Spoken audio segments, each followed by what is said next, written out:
आस्था पंचायत की जनता जिंदाबाद जिंदाबाद जिंदाबाद। जूली कुमारी जिंदाबाद जिंदाबाद जिंदाबाद। मनोज ठाकुर जिंदाबाद जिंदाबाद जिंदाबाद। दलित, शोषित, पिछड़ा एवं गरीबों का नेता, आपके जाने माने प्रत्याशी जूली कुमारी, आपके हितों में काम करने वाली, आप लोगों से कदम मिलाकर चलने वाली, गरीबों का हमदर्द जूली कुमारी। इनका कहना है कि आप लोग हमें साथ दीजिए, हम साथ न छोड़ेंगे, हम वादा नहीं विकास करेंगे। आस्था पंचायत में कुछ काम करके हम अपना नाम करेंगे। मेरा सपना है कि पूरे गांव में सोलर लाइट लगवाएंगे, गली गली पीसीसी ढलाई करवाएंगे, आप लोग के घरों में मीठा पानी का नल लगवाएंगे, आप लोग के खेतों में भी पानी दिलवाएंगे, गरीबों टोला से सड़क निर्माण करवाएंगे।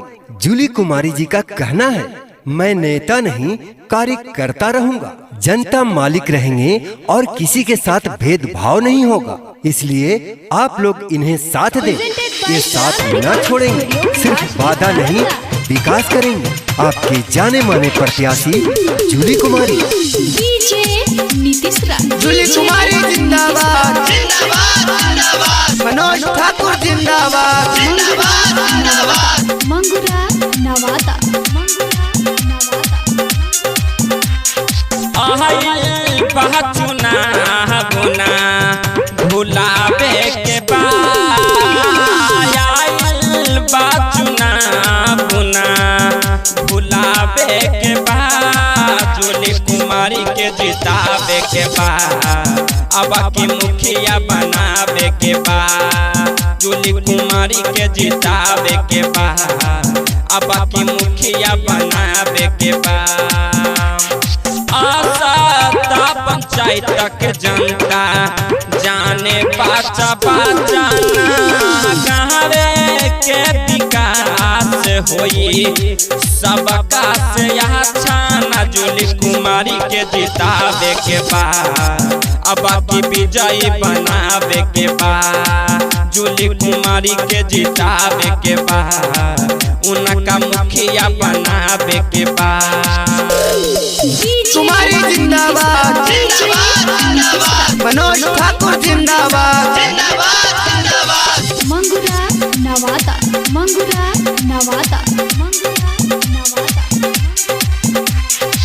केतनो रोकल चाहे डालन विरोधी होई गावे के विकास हो, सबके दुख में भाई बेटा बना के रहेले साथ हो।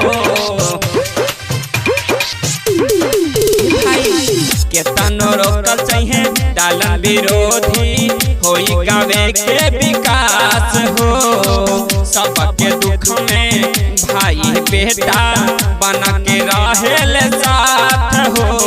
छोटा बड़ा सबाही के हावे दिल के नाता हो, यापन दुख भूल रहे सबका ही साथ हो। जूली कुमारी के जितावे के आयब के मुखिया बनावे के जूली कुमारी के जितावे के उनका मुखिया बनावे के आस्था पंचायत की जनता जिंदाबाद जिंदाबाद जिंदाबाद। जूली कुमारी जिंदाबाद जिंदाबाद जिंदाबाद। मनोज ठाकुर जिंदाबाद जिंदाबाद जिंदाबाद।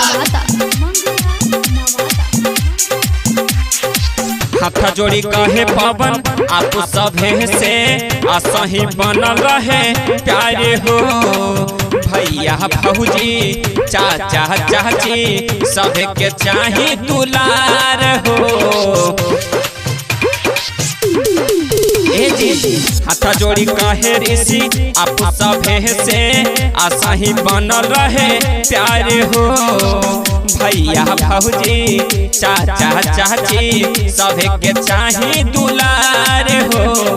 सेवा सबके करत जे काबो नहीं थका हो, सब के चहेता हवे जूली मनोज बेटा हो। जूली कुमारी के जितावे के अब की विजयी बनावे के जूली कुमारी के जितावे के उनका मुखिया बनावे के बा।